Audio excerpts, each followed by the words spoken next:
I think the investigation to what's happening adds that different feel to it. Because usually when people are investigating ghosts, there's usually like like equipment or a team. Do you know what I'm saying? There's usually that Hmm. sort of like like a paranormal team kind of like investigating a situation, or like the dumb school kids in a type of haunted house, haunted mansion, or family in the house, and they're trying to fight off the ghost. But this one is like, okay, they're investigating history and they're investigating obviously their past as well as in terms of like regarding the guy's grandfather. So But investigating. there's actually a lot of ghost stories that are about investigating what happened.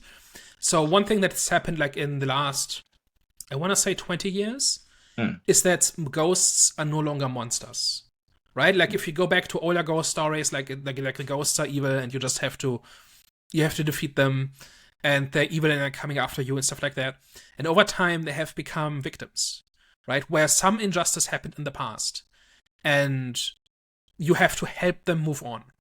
That's almost every ghost movie made in the last 10 to 20 years. I'm not exactly sure when that cut of happened, but the further back in time you go, the more likely it is that the ghosts are monsters. And the more recent, the more likely it is that the ghosts are victims that have to be helped.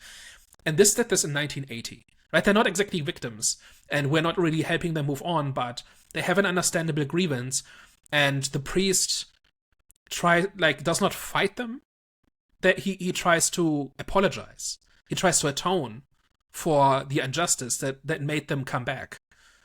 Right? And then they do in fact kill people, and people do in fact try to survive. Obviously, like they don't just lie down and sacrifice themselves, but like this idea that the ghosts are the victims, or the ghosts exist because of an injustice in the past.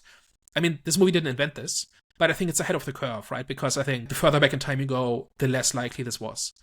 Like this idea of unfinished business and stuff like that does come back, but I think if the further back you go, the more likely it is that ghosts are antagonists as opposed to somebody that needs help.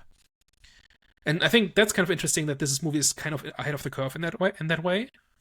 Because like that's basically what's happening here, right? It's kind of in between, right? It's not quite the same as a modern ghost story where the ghost is just a passive victim, but I think it's there.